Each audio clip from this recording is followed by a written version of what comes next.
A waiver wire week unlike any other.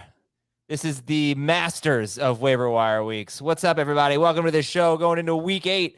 And isn't that you got a curious look on your face? Isn't that the line for the Masters, Dave? A tradition unlike any other? Yeah, that's the line for the Masters. I don't know if this is I don't know if the waiver wire deserves that kind of intro. That good? Great. Okay. I mean, when you have, look, obviously none of these guys are available at Maladies. That guy's back for this show, but Michael Carter, Gus Edwards, the Carolina running backs, Tyler Algier, maybe you got there's some guys out there that you might be having some serious running back considerations this week. I don't know. Jamie, is this the Masters of waiver wire weeks? No, it's not. But it's a good waiver wire week for running backs if you were not able to make some ad drops last week when some of the moves happened. Certainly the Christian McCaffrey move, opening up the Panthers guys, Gus Edwards, if you weren't able to get him prior to Sunday. Yeah. So yeah, Michael Carter is still available in a lot of 10-team leagues, I'm sure. Yeah, and obviously we have the James Robinson trade. Jamie tried to sucker me into a bonus podcast. No. You owe everybody apology. Apologize now. I couldn't do it. We didn't need to do a bonus podcast for that, And you need to apologize. I'm not apologizing. I couldn't do it. But this is our bonus podcast. We're reacting to the James Robinson trade. So we got the Chargers and the Chiefs on bye this week. The news that we're following: Breece Hall obviously out for the year. Not only does it torn ACL, though, is the meniscus damage too, which stinks. But they acquired James Robinson for a 6th-round pick that could become a 5th-round pick. Amon-Ra St. Brown expected to play this week. Deebo Samuel day-to-day with a hamstring injury. Mike Williams is going to miss some time. They're on a bye this week, but we'll make the case for Josh Palmer, who comes back and has some tasty matchups after the bye. Cleveland is reportedly listening to trade offers on Kareem Hunt and cornerback Greedy Williams. Cam Akers could still get traded very soon. Russell Wilson, good chance to start this week in London against the Jaguars. We're looking at Corey Davis, who's day-to-day, and Elijah Moore, who's back with the team. These guys could be waiver wire options for you. Garrett Wilson could be too. DK Metcalf out indefinitely with a knee injury. They haven't even ruled him out for this week against the Giants, but Marquise Goodwin caught 2 touchdowns. TJ Hawkinson's got an injury. David Njoku's out 2 to 5 weeks with an ankle. Ryan Tannehill's questionable for this week. PJ Walker's going to start. The Patriots haven't committed to a quarterback. The Saints haven't committed to a quarterback. The Colts benched Matt Ryan for Sam Ehlinger, so he's going to start, hopefully for them, rest of season. That's their goal. Chuba Hubbard, we're going to call him questionable right now with an ankle injury. It didn't seem like a big deal, but they're going to monitor that. And Van Jefferson is probably going to play this week for the Rams, along with center Brian Allen and cornerback Troy Hill, as they are going to get healthier coming out of their bye. All right, so those are the storylines. Let's get the top 3 waiver wire priorities. Jamie, who do we have? And the threshold we use is 65% rostered. That's anyone below that in CBS Sports leagues, which means on ESPN and Yahoo, those guys are going to be usually like in the 40%. So with that said, who are the top 3 priorities this week? Gus Edwards is number 1. Now that it's a muddy situation for the Jets, it would have been Michael Carter if they had not made the trade. I'll put Carter 2. And then 3 is pick your favorite Panthers running back. If you're concerned about Chuba Hubbard's ankle, then go with Deontay Foreman. If you're not, then go with Chuba Hubbard. Dave, your thoughts on the top 3 priorities? I don't know if there's a slam dunk top 3, but Jamie's kind of got the right idea. I've got Foreman first. I just think he's got the best rest of season appeal, but he's only available in 36% of leagues. He's got Atlanta in 2 of his next 3 games. Chuba Hubbard would be behind Gus Edwards. Gus is next. And I think Gus can help you in the short term at Tampa Bay on the short week, and he's got fresh legs, so I like him. Then he's got New Orleans, then the bye, and then Carolina. I'm just wondering, how much will he share? Will he ever get to a place where he's the guy and the number 2 running back is Justice Hill playing just on specific long passing downs? And then what happens if Dobbins comes back? So if you're really looking just short term, yeah, I'd probably put Gus at the top of the list. But if it's long term, I think Deontay Foreman's got the better chance to help you. Carter is behind the Panthers running backs for me. Latavius would be next up after him. So, man, there's so much to talk here because first of all, we've only discussed running backs. We'll give you some wide receivers and quarterbacks if you have Justin Herbert and Patrick Mahomes, of course. And obviously we'll give you every position. But running backs are the headliners this week. I don't even know where to start. I think we got to start with the Jets situation here because, Dave, it seems like the James Robinson trade changed a lot for you. Jamie, you moved Carter to number 2 behind Gus Edwards. But, Dave, it seems like you have Carter number 3 now, or 4, actually. Foreman, Edwards, Chuba, Carter. So it seems like this made a pretty big impact for you, the acquisition of James Robinson. I think it's just a team that wants to be good at running the football, but probably will be less good at it without their best offensive player. Think about what's happened to Michael Carter since, I don't know, maybe since he got recruited out of high school. Goes to North Carolina, was a pretty good prospect coming out, had to share with Javonte Williams. Goes to the NFL, gets drafted by the Jets, has to share with like Tevin Coleman and Ty Johnson. Okay, second season's coming up. He's going to be good. Nope. The Jets go ahead and draft Breece Hall in round 2. They trade up to get Breece Hall as well. Breece Hall gets hurt. Okay, now it's Michael Carter's time to be the guy. And then they trade for James Robinson. I feel like it's just always going to be a case where Carter's going to have to split. I don't see a path for him to be the main guy unless, well, look, there is a path. Robinson has to continue on this downward trend that he's been on since week 4, and or he's got a knee injury, theoretically. If that's a serious thing, he misses time. Okay, then Carter's got to play a lot. So that's all well and good, but this offense isn't great. Their offensive line took another hit. They lost another starting offensive tackle. I don't know how many starting offensive tackles a team can lose in the first like 2.5 months of a calendar, or not the calendar season, but since training camp opened. But the Jets have somehow done it. And it could get tough for Carter.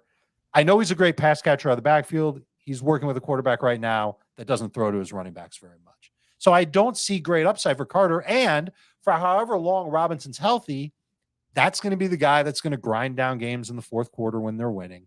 That's going to be the guy working in short yardage goal line situations. We talk about empty touches, and I think Carter's going to be a victim of that.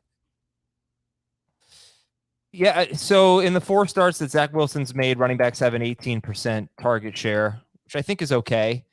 If it's all Carter, basically, that'd be fine. If it's Carter and Ty Johnson, that would be, I guess, a problem. Carter's metrics is not nearly as good as they were last year. He was a pretty good running back last year, but has struggled this year. But I would say he has not struggled as much as James Robinson. Jamie, and by the way, you mentioned Zach Wilson not really throwing to his running backs. He's not really throwing to anyone lately. He's barely throwing.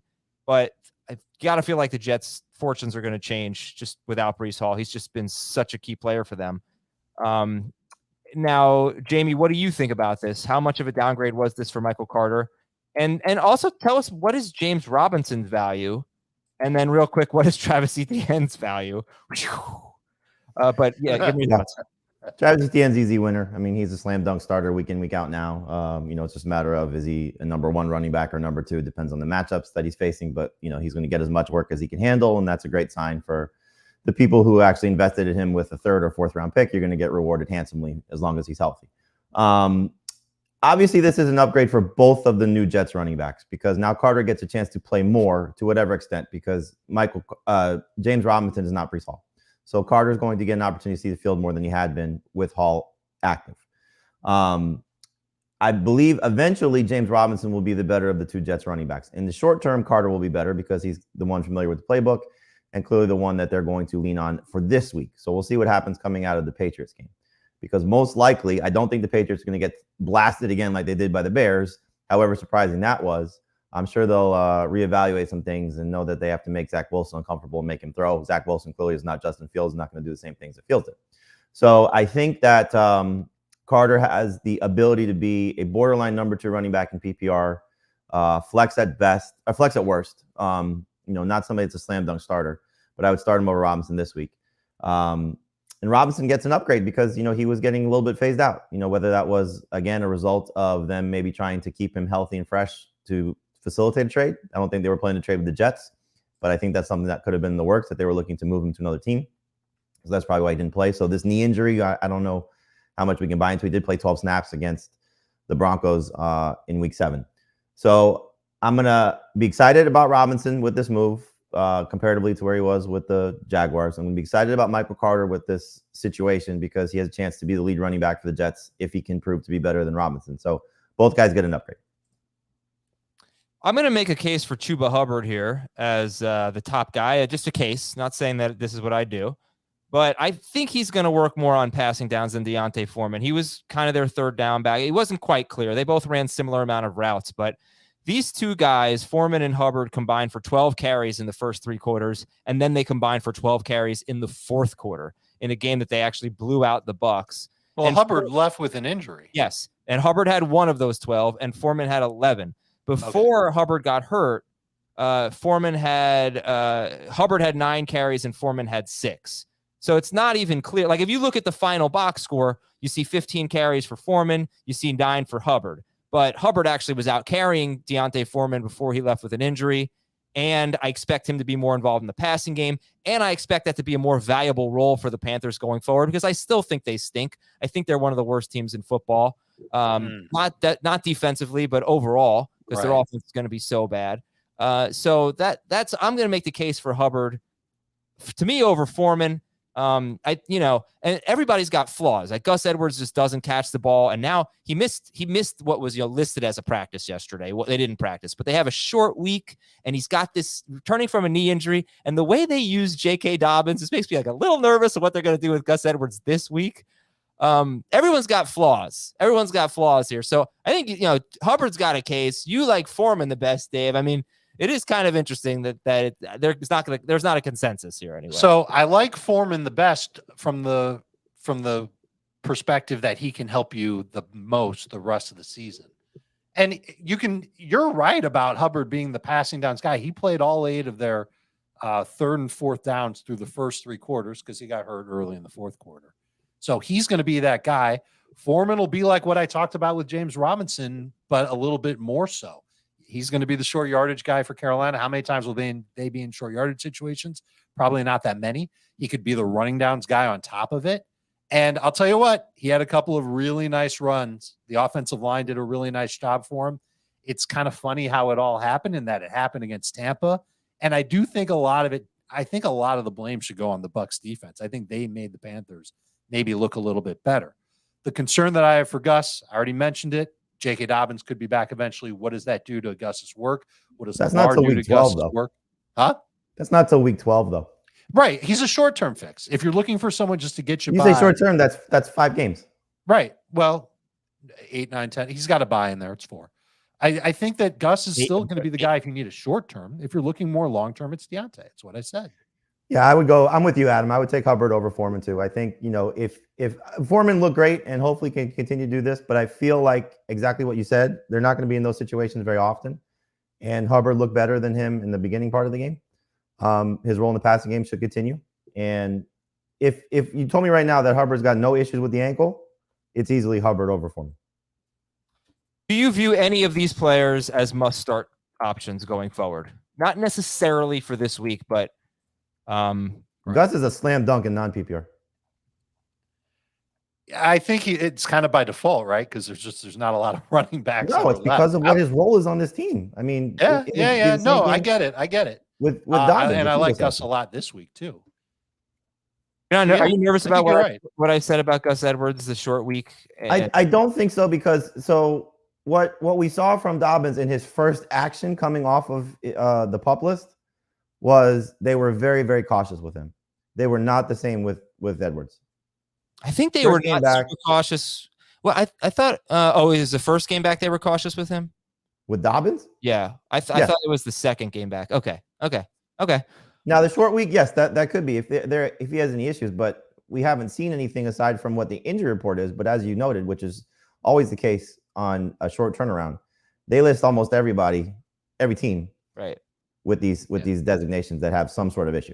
What was it on Monday? What was the designation? It was limited because they just have to give a report that's not accurate because they don't practice. You know what? I think that's even better news, because if they had listed him as someone who wouldn't have practiced, if they actually had a practice, that might have been like a little bit of pause. But the fact that they said he would have been limited if he had practiced, coming off of what he's come back from, I'm kind of excited about Gus this week. It's funny because if you see their next 2 games are Tampa Bay and New Orleans, and then I think a bye, in the last 4 years, you'd be like, oh, run away, terrible. but New Orleans has a terrible run defense this year so far. Tampa Bay has been very inconsistent. Okay, so I think we need to talk about who to drop for these guys to sort of put them in perspective. And we do have to talk about all the other positions as well. So we'll get to that. We have a live stream tonight. It's an exclusive YouTube live stream, youtube.com/fantasyfootballtoday, where you can see all of our podcasts, by the way, live and on demand. But this one is live at 8 p.m. Eastern. I don't think I'm going to be on this one tonight. I think it's going to be Frank and Dan. You taking another night off? Wow. We have plans for several months to do some Halloween stuff with the kids. We're going to see the pumpkin blaze or something like that, the jack-o'-lantern blaze. It's kind of cool. Anyway, join us tonight, 8 p.m. Eastern on youtube.com/fantasyfootballtoday. And FFT in 5 is the 5-minute version of this show hosted by Chris Towers. If you don't have a lot of time and you just need some quick fantasy football info, check out Fantasy Football Today in 5. So I got this email from Jeff from a city originally called Yerba Buena. It's Detroit. It's San Francisco.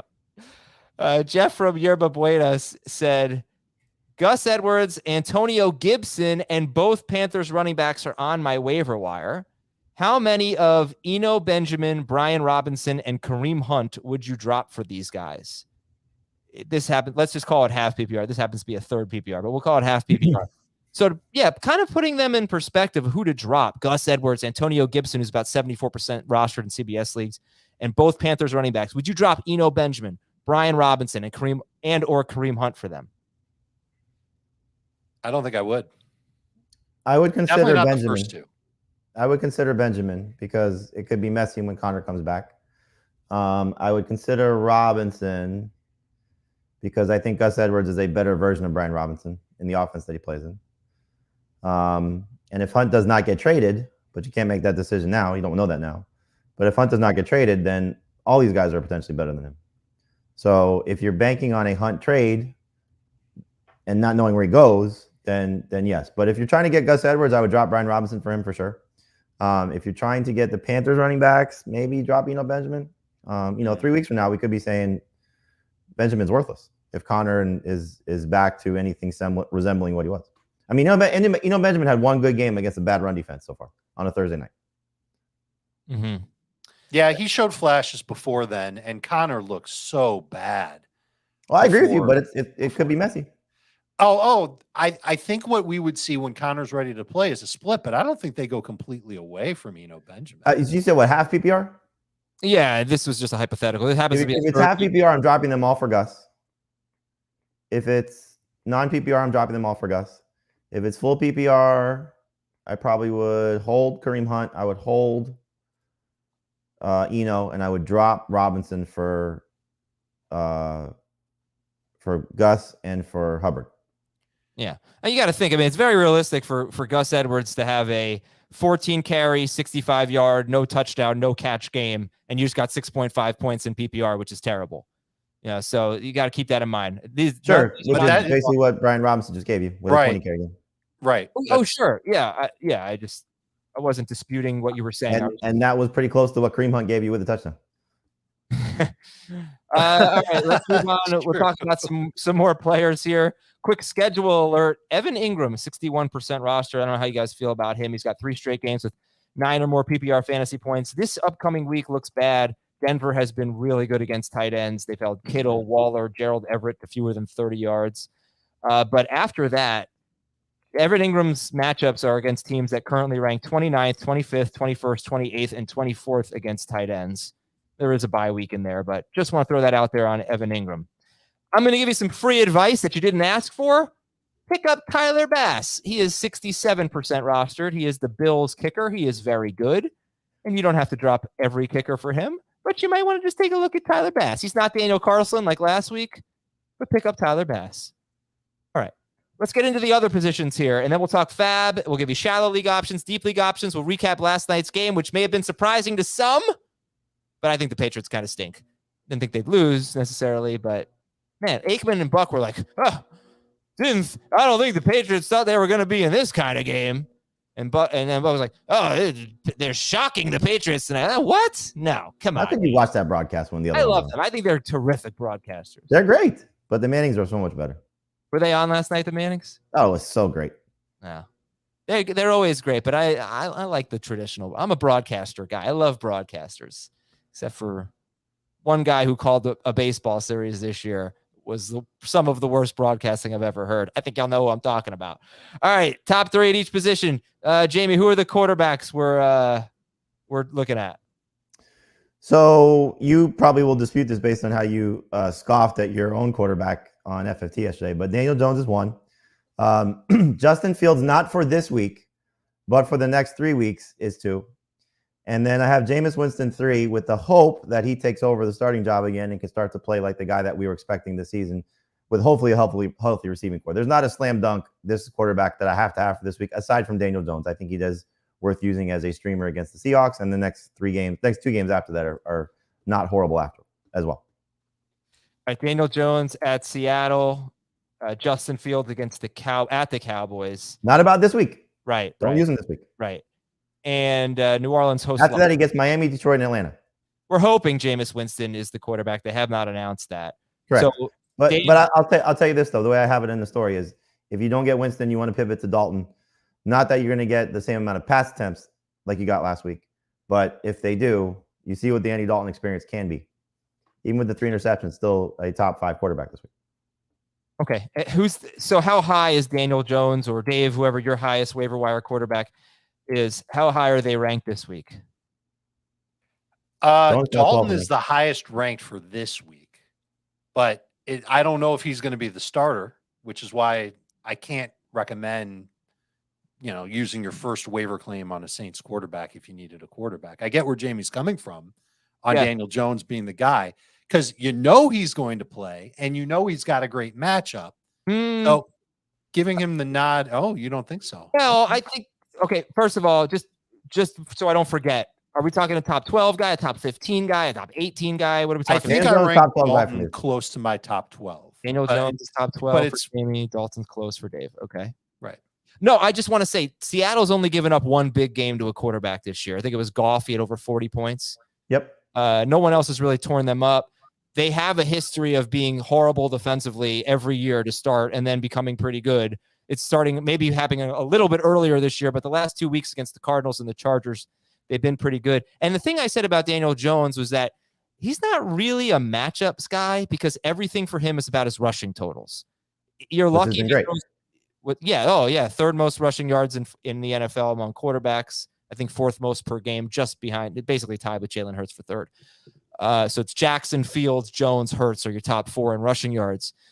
It's just, he throws, if you're lucky, if he throws for 200 yards, it's all about the rushing. So that's why I was like, oh, great matchup. I don't even know if it is a great matchup, and I don't even know if it matters for Jones, honestly. I mean, can you buy that? I get where you're coming. He's not a slam dunk top 12 quarterback. This position falls off pretty quickly when everybody's active. And then now you're taking out Mahomes and Herbert. Yeah. So it's a little bit of a crapshoot, but I think you're just looking at I think 5 of 6 with at least 37 rushing yards. 2 of those where he's been above 60 rushing yards. So he's getting that floor for you, which is pretty nice to bank on. The ceiling has been hard to deal with because he hasn't been above 20 consistently, because like you said, he only has 2 games with over 200 passing yards. But I think if you're just looking at how this game could potentially unfold, if the Seahawks offense shows up and this game gets a little bit back and forth, then maybe we have an opportunity here to see this more high scoring than you might anticipate. So I don't mind Daniel Jones.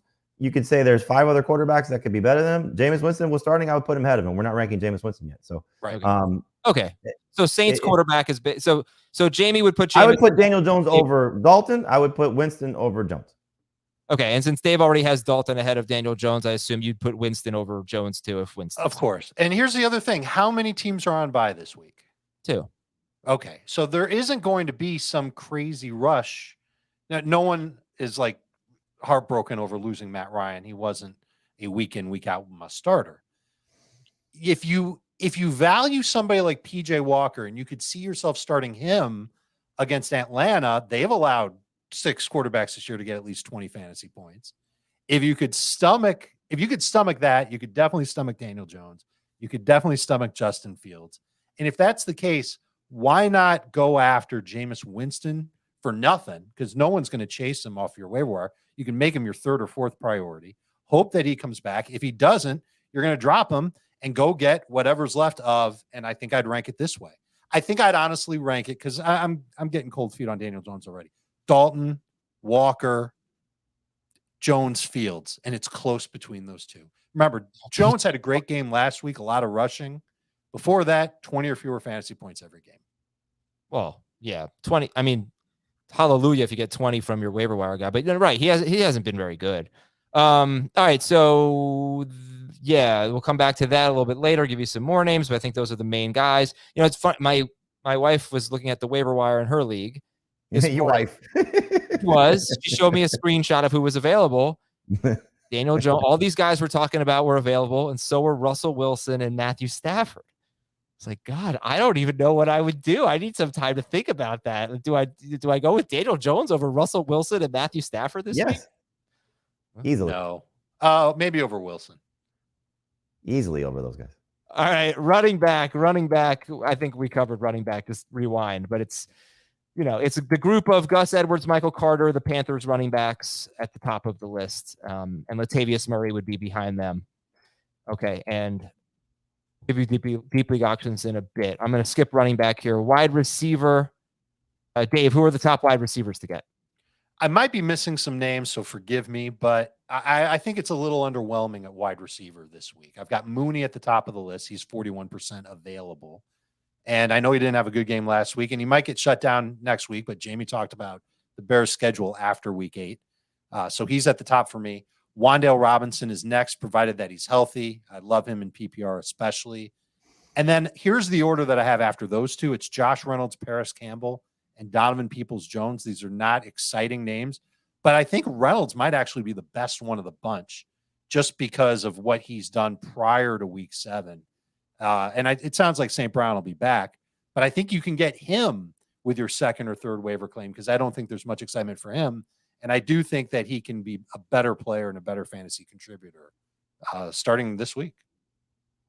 Josh Reynolds. Okay, how about Josh Palmer? You'd rather Reynolds or Palmer? Palmer's on a bye, obviously, but Mike Palmer's on a bye. You can wait out for a bit. Yeah, I don't know if you're savvy, then I don't know if you have a savvy. You absolutely pick up Palmer over those guys. Even though you can't use him for a week? I'm not using Reynolds anymore. I'm not using Darnell Mooney this week. I mean, I don't trust those guys. DPJ, Donovan Peoples-Jones. First of all, you got Njoku out. I take Peoples-Jones over Mooney and Reynolds too. And the thing is, he's got 70 or more yards in 3 straight games, and he's got by far the lowest ADOT of his career. So he's not just Donovan Peoples-Jones, not just a deep ball guy. He's got about a 10-yard ADOT, which is nice, healthy ADOT, but it used to be like 15.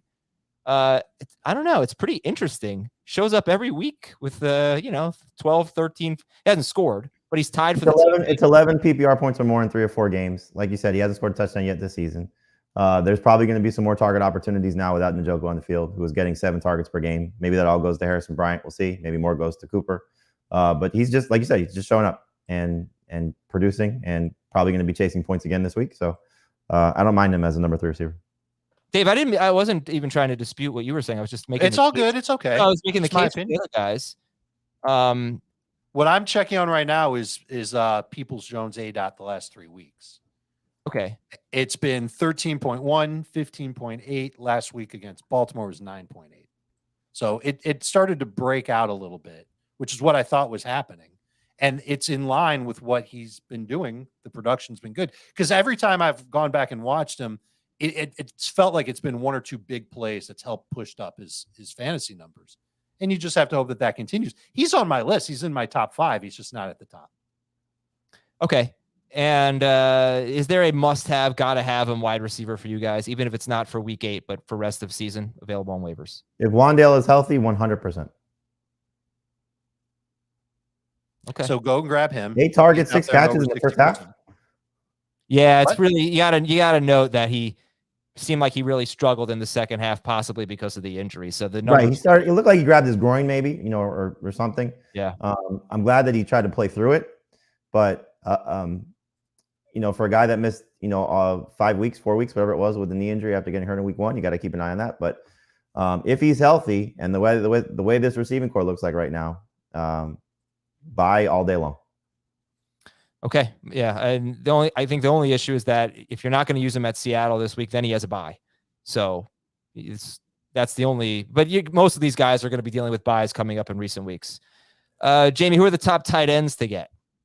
This is a fun group. Greg Dulcich, with the hope that he continues to build on what he's done the first 2 games. Interesting matchup this week against Jacksonville. My favorite streamer for this week would be Irv Smith because the Cardinals stink. I'll go back to what I said about Juwan Johnson last week and that, he just took advantage of it. And hopefully Irv Smith does as well. It's a little bit more tricky because Johnson benefited with everybody being out in New Orleans. But the Cardinals just, once again, bleed fantasy points to tight ends. But Dulcich would be my favorite one, then him. And then Cade Otton, 2 of 3 games now, 2 games in a row, without Cameron Brate. And he's been 10 PPR points in both those games. 6 target game, 7 target game, 5 catch game, 6 catch game. As you can see right now, the Bucs are struggling to run the ball and throwing a lot. And this receiving core could be even worse if Russell Gage is out along with Julio Jones. So, Otton right now looks like the 3rd best pass catcher for Tom Brady, which is not a bad place to be. Dulcich, Irv Smith, Cade Otton. Dave, DSTs you like? I have the Titans at the top of the list. They're 51% available. Commanders, Rams, Bengals after that. None of them I'm in love with. Are we dropping the 49ers for these guys? Stafford's you have to. I wouldn't want to. Stafford gets sacked all day long when he gets pressure, and he turns the ball over all the time as well. So, yes. Yeah, it's a good point. So, no, don't drop. So you're saying don't drop the 49ers. Well, they have a bye next week. So if you're not comfortable with them, you want to pivot to the Titans. I get that. I'd start them over the Commanders, for example. You want to take a chance on the Broncos, because they've been consistent. But they have a bye next week too. So just take that for what it's worth. Are the Broncos still available? No, I'm sorry. I was thinking the Jaguars. And I said the Broncos. Yeah, the Jaguars are interesting. I mean, the Broncos, every single DST to face the Broncos has done well. Yeah. Jaguars have been just awful the last 2 weeks. They have basically no pass rush. They have 11 sacks this year, and 5 of them came against the Colts, who give up, going into last week anyway, they gave up the most sacks in football. So they're just getting no pressure from the Jaguars. All right, Jamie, who are the kickers? Tyler Bass is 67% rostered, so he's not going to make your list. Who are the kickers, though, to look at? Yes, Bass would be the best one to go get. Jason Saunders against Detroit, Jake Elliott against the Steelers, Greg Joseph against the Cardinals, Matt Gay against the 49ers, and Chase McLaughlin against Washington. Aside from Elliott, those other guys are all kicking indoors this week, so you don't have to worry about weather. Okay. Dave, there are only 2 seasons out there, Dave. Football season and waiting for football season. And the best part about this time of year is enjoying all the action with great friends and enjoying the great taste of a Hall of Fame worthy beer at your side. And that's why win or lose, game time is Miller time. So I know you're in the office on Sunday. You're not cracking the Miller Lite there, but Thursday, Monday, Saturday for college football, open that fridge, get that Miller Lite. It's a different situation. I was at the beach for dinner with my wife one night last week, and we're sitting at a bar and looking out at the beach. And I thought to myself, you know what? This would be an awesome place to bring friends and have a good time. And there are TVs around, and you can go watch games at this scenic bar and have a cool Miller Lite. It's low on calories. That matters to me. And it tastes great. Less filling too. Yeah. It tastes like beer. 96 calories, 3.2 carbs per 12-ounce serving. And enjoy the sweet taste of victory with Miller Lite this football season, the original light beer. And you can pretty much find it anywhere beer is sold, or if you want it delivered, go to MillerLite.com/FFT for delivery options near you. It's Miller time. Celebrate responsibly. Miller Brewing Company, Milwaukee, Wisconsin. 96 calories and 3.2 carbs per 12 ounces. Let's have a FAAB talk here. How much FAAB, Jamie? Gus Edwards, Michael Carter, someone great is on the waiver wire. How much are we spending this week? It's so dependent on where you are right now in your season, So if you're looking just to solidify your backfield, but you have a pretty good team, you probably don't want to go too crazy about it.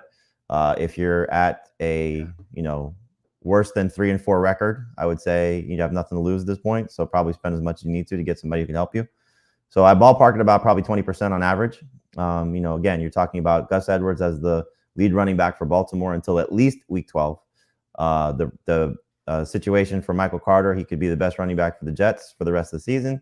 The Panthers guys, Hubbard over Foreman, you're looking at those guys being successful as flex options at best, most likely, when everybody's back. So I would tier it, from Edwards down to the Panthers guys. And I'd say, 20, 25% there, unless you're stuck. And then you can spend as much as you need to. Okay. And any disagreements, Dave, or should we move on? Someone lost Breece Hall in every league. They're desperate for a running back. Get ready to see Gus go for anywhere from 30 to 50% of the FAAB. He's a must-start running back this week. Might be able to help you for several weeks after. Who cares about the rest of the season? You just lost Breece Hall, and you need to fill him in. He's absolutely going to go for a lot of FAAB. The Panthers guys, and Foreman, I bet will still be more popular than Hubbard. They'll go next. They're probably going to be in that 20% range that you talked about, Jamie. Carter will probably be there too. I think that's too much for Carter. Okay. So the thing is, it's pretty obvious that we tell you what to spend in FAAB, but it just takes one person in your league to spend a lot more. So but if you're desperate, that's the thing. It's like, you got to do it. Right. You got to go. Right. I mean, there's going to be people desperate for Sam Ellender, because of 2 quarterback and super flex leagues, so it's that type of situation. Who are the shallow league guys that might be available? Maybe like a Tyler Boyd or a George Pickens or something like that, or maybe an Antonio Gibson. I don't know how you guys feel about Gibson. Who are the shallow league guys? Jamie, I'll throw this one to you. Dave, you can think about the deep league guys, shallow leaguers that we should talk about here. You mentioned 2 of them. Boyd, since Zach Taylor 2 weeks ago said he's going to be more involved. I believe it's 15 targets in the last 2 games, and you've minimum seen 12 PPR. A significant uptick in production. George Pickens, every time Kenny Pickett's on the field, he has 61 receiving yards or more. So, he's been pretty successful with the other rookie on the team with him. On the same team, Pat Freiermuth, another big game for him, 15 PPR points against the Dolphins. That's now 12 or more PPR points in 4 of 6 games. One of those he left with a concussion. So, he's been everything that has been advertised there. Garoppolo, if you still need a quarterback, it's now 3 games of at least 20 fantasy points, probably throwing again against the Rams if things hold to form based on how this game could go. Only 15 fantasy points the first time these 2 teams met, but I could see him getting back over the 20-point threshold again, especially if Debo's healthy. You mentioned Antonio Gibson. That's certainly a good one. You brought up Garrett Wilson. He's interesting. I don't know how crazy you want to go over him, but if the run game does falter and they are forced to throw more, you have Corey Davis, who knows what his status is, and Elijah Moore in the doghouse. And so maybe Garrett Wilson starts to get a little bit more production with an uptick in target. So I wouldn't necessarily make him a priority add, but I wouldn't necessarily avoid him either if he's been dropped in your leagues. Also Dalton Schultz, 71% rostered, Yep. I think. Can't imagine not rostering him. Dave, deep league guys. Let's start at running back. There's 4 names. I think Kyron Williams might be the one I'd gravitate toward the most. He's available in 78% of leagues. Could be the passing downs back for the Rams. That's a team that might end up passing quite a lot because they can't get the run game going. I don't know how long Craig Reynolds might have as being a thing in Detroit, but after Jamal Williams fumbled last week, I wonder if there's an opportunity for him to see more work. And he's actually been catching a pass or 2 every few weeks. Obviously, he's not going to play nearly as much once DeAndre Swift comes back. We don't know when that's going to happen. Reynolds is available in 96% of leagues. And Travis Etienne isn't going to get every single carry and every single touch in Jacksonville. Got a lot last week. Behind him on the depth chart, JaMychal Hasty, who's like a low-rent version of Travis Etienne, and Snoop Connor, who's a kind of like a not as low-rent version of James Robinson. Physical running back, might be able to cash in on a couple of touchdowns along the way. They're available in 99% of leagues. Paris Campbell at wide receiver. Love him. I know they're changing quarterbacks. Doesn't matter. I think he's still going to see a ton of targets. He's available in 96% of leagues. I would go after him, not after the names that we talked about at wide receiver, but if you're in full PPR, he's got to be on your list. Van Jefferson, coming off of IR. Rams have had a hard time finding a receiver who's good opposite Cooper Kupp. You can say Tyler Higbee's been that guy. That's fair. But I think Van Jefferson's got a shot to be that guy. And he's available in 92% of leagues. The only tight end that Dulcich would qualify, right? He's available in 80% of leagues. Mm-hmm. So he would qualify. He's awesome. And Jamie mentioned Cade Otton as well. Who knew? Rookie tight ends. They're the thing, right? They're the studs. Always go after a rookie tight end. Those 2 off the waiver wire in deeper leagues for sure need to be rostered. And who do you like better, Otten or Dulcich? Dulcich. I've been a Dulcich fan since I watched him at UCLA. Dulcich de Leche, right? Mm-hmm. Right. And okay, so I'm going to give you 4 wide receivers that are going to be available in a lot of leagues. The most rostered is Josh Palmer at 25%. Palmer, Paris Campbell, Donovan Peoples-Jones, Van Jefferson. How do you rank those guys? Palmer, Campbell, Peoples-Jones, Van Jefferson. If you're asking, sure. Did you say Peoples-Jones for sure? No, Campbell's one for sure. Over DPJ. Oh, yeah. I think it depends on what you need. I think if you need somebody for this week, I kind of feel like Peoples-Jones makes sense. Campbell would be behind him. I'll take Campbell this week for sure. And long term. All right. Van Jefferson is my favorite one long term. Look, Campbell, we haven't really talked about the decision here to go with Ellinger instead of Matt Ryan. Matt Ryan had the fewest air yards per pass attempt. He can't throw the ball downfield, and dink and dunk all day. And Campbell's playing almost every snap, but that was just perfect for him. You got to think they're going to run the ball more now. I don't know if they're going to be very. I don't think they were trying not to run the ball. I mean, their offensive line has been a disaster. Yeah, their offensive line. They have the 3rd lowest run blocking grade from PFF. I would really like to get into this, but unfortunately, it's a waiver wire show, and I don't want to take too much of a detour. And we should talk about last night's game. Can you guys give me? Well, I mean, he's the player to add above almost everybody aside from the running backs in a super flex or 2 quarterback league. We have to talk about him. Paris Campbell, you're talking? Oh, Ellinger. Yeah. Actually, I'm really interested what you think about Jonathan Taylor, because I was pretty adamant. The whole offense. I mean, on Sunday night, well, I have to, no matter what show it is. I have to apologize, Dave, because on Sunday night I was like, I would definitely take Jonathan Taylor over Ken Walker in full PPR, but I'm not sure I feel that way anymore. I don't really like this for anyone. How do you guys feel? You don't like this for anyone? No, not really. It's a wild card. I mean, Matt Ryan's been awful. Yeah, but let me just explain it real quick. Matt Ryan has been awful, but with him, they were running a lot of plays, running up tempo, throwing a ton of passes, and completing a ton of passes. And it was actually a very good thing for PPR. When you look at Deion Jackson, 10 catches, right? 2 weeks ago, Jonathan Taylor, 7 catches. So you had that PPR floor, even though the offense wasn't that productive. But you're assuming that he can't do that. He might not. I don't think they're going to do that with him. I think they're going to try to get back to their roots and run the ball more. I don't know if they can. That's the problem. I don't know. You guys talk about it here. What do you think?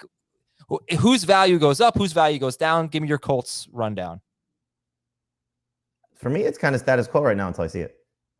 I'm not panicking about Pittman. I'm still investing in Campbell. I still think Pierce is a hold. You're obviously not getting away from Jonathan Taylor. Hines has kind of been largely disappointing, so we'll see what happens there. So, I mean, I'm not changing my opinion on it until I see it. I think you should panic on Pittman. I think you should panic on Pierce. Because Campbell is such a short area guy, I wouldn't panic so much on him. Ellinger, good mobility, keeps his eyes downfield. He's got some velocity when he throws. He doesn't have a cannon.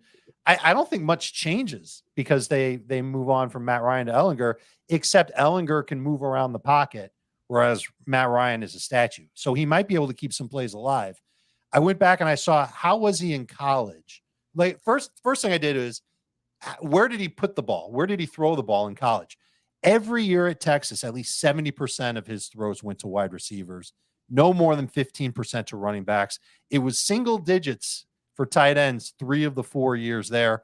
Could be a byproduct of the offense. That makes me, not that anybody's excited about Allie Cox or Granson or Jelani Woods, but those guys are going to be no-goes. And I'm a little bit worried about what it means for the running backs moving forward. It's one of the reasons why I'm still okay with Paris Campbell. How was he on passes of 15-plus air yards? In 2020, his senior year, completed 34%, 28% of them were off target. It's even lower of a completion rate when you make it 20 air yards downfield. And I don't know. I don't think he's a polished passer. I think he's more of a guy that needs to see somebody open in order to throw it. And if he doesn't see it, then he might scramble or panic or do whatever. I think it's going to be a notch down for the Colts offense in general. And I think they are going to try and run the football more. and it makes sense for them to run the football more. I just don't know if they're going to be successful doing it because that offensive line's so bad. It is so bad. Is Jonathan Taylor? I'll ask the same question, or somebody asked. I don't remember who it was that I had on Sunday night. If you're drafting today, is he a first-round pick? Nope. No. All right, Ken Walker or Jonathan Taylor? Same answer for me, Walker. Yeah, I guess Walker. He's just not catching the ball. Taylor at least had 7 catches last week. Right. Like I said, I think it was just a product of Matt Ryan. We'll see how that works out. All right, I got to take a break here. When we come back, You could also think and they go to Nick Foles. That could happen too, and that could be worse. I mean, there's a reason why Foles is third on the depth chart instead. Well, that's because they're playing the young guy. I mean, everything I read yesterday said that they made this move because they wanted the younger player. It has nothing to do with him being better or worse than Foles. It's what the young guy they've had for 2 years and never put on the field before now. I'm very Good nervous. job, Very nervous. But I'll regroup after this commercial break. We'll be right back on Fantasy Football Today. Don't know if I mentioned this injury as we welcome you back here, but Alan Lazard has a shoulder injury. And Aaron Rodgers said that outside of Lazard and Aaron Jones, there are too many mental mistakes for the Packers. Mike Boone is on IR. Nico He Collins hates everybody. he's that was a Dobbs comment. He's grumpy. Nico Collins, groin injury. Daniel Bellinger is going to miss time with an eye injury. Chase Young could start practicing this week for Washington. Atlanta's got a beat up secondary. Tampa Bay is a beat up secondary. Blah, blah, blah. We'll give you more of these boring notes later in the week. Chicago 33, New England 24. 14. I have 14 in the notes, and I said 24, and I don't know why. Chicago 13. We can wish. We can wish that Ramondre and Harris had another touchdown. Dave, give me your fantasy takeaways from your biggest ones from this game. The biggest one for me is that Justin Fields doesn't look like a total train wreck anymore, and that the Bears offense is taking steps to utilize his mobility, and he's making good throws, and he's making some of them seem by design, some of them seem improvisational. Love that he's rushing a lot. Love that he led the team in rushing. They had a good game plan, and the Patriots defense really looked terrible. Did not look like themselves at all. I would be a little encouraged. For example, in one of my leagues, I have Josh Allen. I use Justin Fields as my bye week quarterback. That worked out great. Am I in a rush to cut Justin Fields? I'm going to try and trade him first because I'm never starting him over Josh Allen. But I might keep him because I think he could end up being – this could be the start of something nice for him where he could be in that 18 to 25-ish range for quarterbacks. And we've seen a lot of quarterbacks falter this year. Here's one that's rising. It's kind of nice. Would you guys rather have Justin Fields, who does have Dallas this week, but then Miami, their secondary is being ripped to shreds. Detroit, Atlanta are the next 3 games after Dallas. Would you rather have Justin Fields or Aaron Rodgers rest of season? Justin Fields and 4 point for pass touchdowns. That's easy. Yeah, I guess I go Fields. There's more upside. I think I would too. And I feel reactionary over it, but Fields has given you at least 18 fantasy points in 3 straight games. Rodgers feels like he's slamming into the glass ceiling at 20. So I don't think there's that much downside. And this will change if the Packers do something miraculous, like trade for a good wide receiver. If they do that, then obviously I'll take Aaron Rodgers. But Rodgers hasn't been getting it done. His receivers are banged up or stinky. I think Fields is the answer. I really do. Who's the best running back in both of these backfields? Of the 4 relevant running backs, who's the best rest of season? Stevens. Yeah, I'll agree with that. You expect a more even split going forward? Stevenson had 11 carries. Harris had 4 touches all game. And Stevenson had 8 catches. I mean, it's pretty clear that if they're chasing points, it's going to be Stevenson. So, unless Ty Montgomery comes back and really ruins everything, I would say Stevenson's got a significant, edge over Harris. But when they're playing with a lead, then Harris probably going to have more carries and certainly more touchdown opportunity. Mm-hmm. So it doesn't matter how you feel about it every game for them. But as you said, Adam, this is not a great team. They should have won the game last night. They seem to have a bad game plan. Mac Jones and Bailey Zappi both look terrible. So, if their quarterback situation is this bad, then their team's going to be bad across the board. So What do you think the game script is going to be for them in their next 3? They've got Jets, Colts, Jets with a buy-in. Run. I think that's going to be their plan. Is that how the game's going to go for them? I know. Well, I mean, the Jets, I don't think, based on certainly what we saw against Denver, when Hall got hurt, they're not going to run away from the Patriots. I agree. So, And then the Colts, same thing. New quarterback, suspect D. So I got to speed us up. I'm sorry, guys. Yeah, I'm just that was a comment about Damian Harris, that you shouldn't expect Harris to be in the toilet now just because of this game. Okay, so would you drop him for Gus Edwards or Foreman? I would drop him for Gus Edwards, and I might. I'd think about it for the Panthers guys. I probably would, because he is game flow dependent and he's touchdown dependent. Drop Jacoby Myers for Wan'Dale Robinson or anyone on waivers? I don't want to. You don't have to do it. drop Gus Edwards for who? No, would you drop Jacoby Myers for a wide receiver on waivers? If you're not playing Jacoby Myers, I would probably drop him for Wan'Dale. I'd drop him for the running backs. Okay. Let's do the drop-o-meter. Ooh, wait, hold on. Khalil Herbert, David Montgomery, are you going to rank them as starters this week? This could be worst case scenario of a fairly even split. I have Montgomery as a low end number 2 running back. Mm-hmm. Okay. Oh, I hate that. Okay, now let's fast forward. Yeah. To the drop-o-meter. Drake London and Kyle Pitts, 0 to 10. 10 is an absolute drop. 0 is no way. Drop-o-meter for London and Pitts. London's a 9 and Pitts is this 5. I was going to say 8 and 6. 8 for London, 6 for Pitts. So sad. Kenyon Drake, 84%. 55 billion.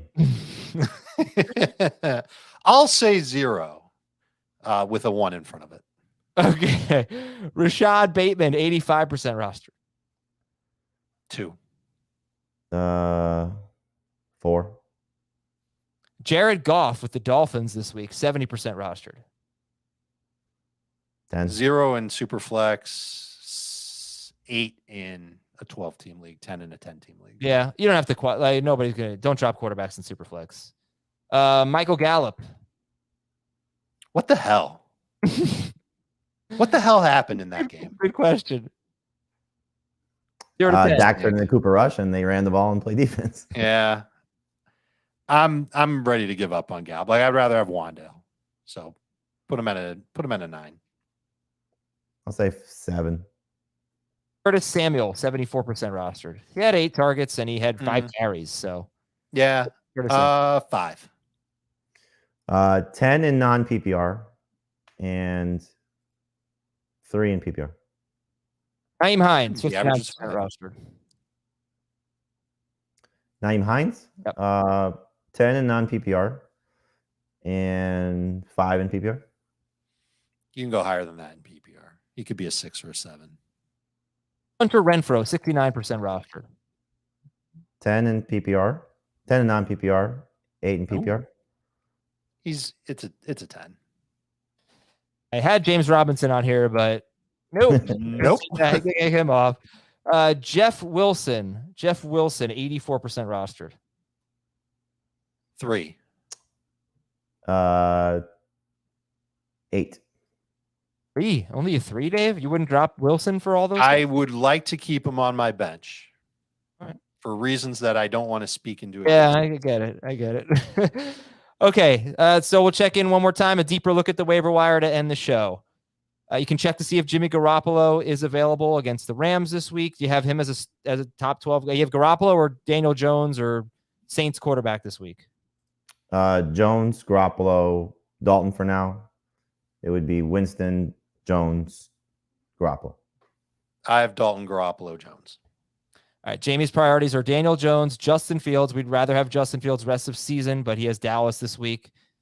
Jameis Winston, who, if he gets the starting job, would be ahead of Daniel Jones. And then for deeper leagues, Taylor Heineke. The Colts have only allowed 5 touchdown passes in 6 games, so this is not an easy matchup. Davis Mills, he is getting Tennessee, who Man, I was so excited about Matt Ryan this time last week because he was facing Tennessee. Me too. Every quarterback's good against Tennessee except Matt Ryan once. Matt Ryan was actually good once. Sam Ehlinger, Malik Willis in Superflex. Dave mentioned PJ Walker. Jamie, you did not. Every quarterback. No interest in PJ Walker. All right. It's the same thing we were saying about the Titans this time last week. Every quarterback who's faced the Falcons have scored 20 or more fantasy points except Jacoby Brissett. I don't know how this is possible, but the Falcons see the second most pass attempts in the NFL. That seems weird to me. But anyway, okay. Jamie's not interested. Dave, what? Just a 2 QB league guy, PJ Walker? No, I think he's a streamer this week. I'm starting Saints quarterback. I'm starting Justin Fields ahead of him. I might be talked into Daniel Jones ahead of him too. I don't think he's particularly great. I thought he had a great game last week. Mm-hmm. Something clicked with this Carolina offense in the passing game. I think it was pretty simple. Let's throw more to DJ Moore. Let's get our quarterback on the run a little bit more. He did well. The offensive line did a pretty good job protecting for him. And it's a good matchup. It really is. Hey, the running backs, you can take a look for Antonio Gibson or Isaiah Pacheco. I don't know how excited you are about Pacheco. 8 carries, and then I was on a bye. And Gus Edwards. So you heard it all before. Gus Edwards, Michael Carter, Panthers running backs. That's Jamie's order. David, sounded like you sort of moved Gus Edwards ahead of the Panthers guys. You know why I did? Because when I got to the discussion of FAAB, I was pretty confident in saying that people are going to go all out to bid on Gus. And so if I'm going to say spend 30% on Gus, but spend 20% on Deontay, then I got to put Gus ahead of Deontay. Yeah, Deontay. What the hell's wrong with me? Gus 1, Foreman 2A, Hubbard 2B, or not to be. That's the question. Tyler Algier or Latavius Murray? Who would you guys rather have? Tyler Algier. I would rather have Murray because I think when Cordero comes back, Algier would be all gone. Kyron Williams, 22% rostered. Keontae Ingram and JaMychal Hasty might have small roles. And that's pretty much it for that. Would you drop Melvin Gordon for Yes. Would you drop Melvin Gordon for Latavius? Yes. For Latavius? Yeah, I don't want Melvin Gordon on my team. You'd rather, but he was better than Latavius. Well, he had more touches anyway. Hold on, wait. I would prefer neither of them, to be honest with you. But if I have to carry one, I would rather carry Latavius Murray. But the Broncos Melvin Gordon is broken, and Latavius Murray is 32, and Melvin Gordon is 30, and they're just terrible. They honestly, if they want to try and salvage their season, go trade for Kareem Hunt. Maybe he could be your guy next year. Go trade for Cam Akers. Maybe he could be your guy next year until Javonte's ready to go. There's opportunities for this team to try and maybe address some of their woes in the backfield. Melvin Gordon and Latavius Murray, not it. They just got Marlon Mack. That's 26. True. Another retread. Maybe he's the answer for them. Another retread coming back from an Achilles. Jamie, I was going to ask you, Melvin Gordon or a chop steak from a New York diner? The steak from the diner. All right, let's talk about wide receivers in shallower leagues. Tyler Boyd, George Pickens. Rondale Moore is interesting. You know, he barely played in the slot in week 7, and he has to play in the slot because it's been a very productive spot for fantasy. I say it over and over again. Didn't they use Hopkins there more? Isn't that what we saw? Well, they didn't play Robbie enough, and then they got away from AJ Green. That's what I was thinking. Like Robbie would play outside, and then Moore would go back inside. But is he more of a drop or an add if you see him available? Rondale Moore. Add. I don't believe it. I'll say drop. Would you rather have Rondale Moore, Garrett Wilson, or George Pickens? Pickens by far. Yeah. But I would go Pickens, Moore, Wilson. Pickens, the chop steak. I'll take Wilson over Moore. The slot receiver for the Cardinals knows what you're referencing, Adam, is between Greg Dortch and Rondale Moore, 4 of 7 games where it was 13 or more PPR points. So they need to play him there. Yes. If they're going to not play him there, then absolutely you should be avoiding him. But I don't think a game where their defense scored 2 touchdowns and Kyler Murray's pass attempts, which had been way up, come back down in that game and they run the ball for the first time all season. That's not the norm for the Cardinals. The Cardinals are going to be throwing a lot, and hopefully Rondale Moore gets back to being what he was. Didn't think about the Hopkins aspect though. If Hopkins was played more in the slot, then he played 20. He played about almost 50% of his snaps in the slot. Yeah, I wonder if that's going to remain a thing. And I'm telling you, I think they love that they can run the ball with Eno. Now, they were able to do it against New Orleans. New Orleans was tired. Circumstances. They've got Minnesota this week. Is that a dominant run defense? Let's see. If there's no Connor, Eno's going to be a great start. And I wonder if that hurts the pass attempts for Kyler Murray again. I think the Cardinals could stand it, and their defense has been playing better. This is an interesting situation. We were going from talking about Cliff being like potentially fired, and the Cardinals are suddenly turning it around. Maybe it's just from one game, and I'm getting a little too excited over it. I'm curious to see what happens with them, and I'm wondering if Moore is going to get kind of put into a complimentary role now more than anything else. Just one thing on Pickens. Not saying you shouldn't pick him up. Just be aware. If you're not going to start him this week at the Eagles, and then he's got to bye after that. Right. So it's maybe more of a long-term play. All right. Wan'Dale Robinson, Paris Campbell. Oh, we haven't talked about Marquise Goodwin. And he caught 2 touchdowns. He did. Giants. What do you guys think? He was playing alongside Lockett and Metcalf in the first quarter. And then when Metcalf left, he basically was their outside receiver. I think he played like 90-something% of the snaps outside. I would imagine that he'll be the guy playing that role while DK's there. But he's not. He's as fast, if not faster than DK. But, I mean, he's so much smaller. It's really hard to trust him. I would call him a bye-week replacement wide receiver. I got to be honest with you. I think I'm a little surprised that maybe it's just because of talking about the waiver wire, and I'm not really getting a feel for how you actually feel about him, but I'm a little surprised about the enthusiasm for Paris Campbell, who this is his, 4th, 5th year in the league? Oh, I guess he's been beat up a ton, right? Yeah, I guess, but it's back-to-back games with double digits in targets. I don't think this offense is changing very much. They're going to try, but I don't think it's changing very much. Is he he's not your number 1 receiver? No, he's number 2 behind Wan'Dale. I hate that. I love Paris. I've loved him a long time. I don't have him that high either. He'd be 3rd at best. Doesn't Josh Palmer have more potential than these guys? I mean, at least while Mike Williams is out. I get it. In comparing some of these situations, I agree with you. Palmer's got an opportunity here, but 2 things. One, he's not going to play the same role Mike Williams played. So they're going to have to be a little creative in how they use those guys. Yep. And 2, while it's a week-to-week injury or multiple weeks for Mike Williams, it might be 1 game missed. They have a bye this week. He might miss week 9. Maybe he's back week 10. I don't know how much staying power there is there.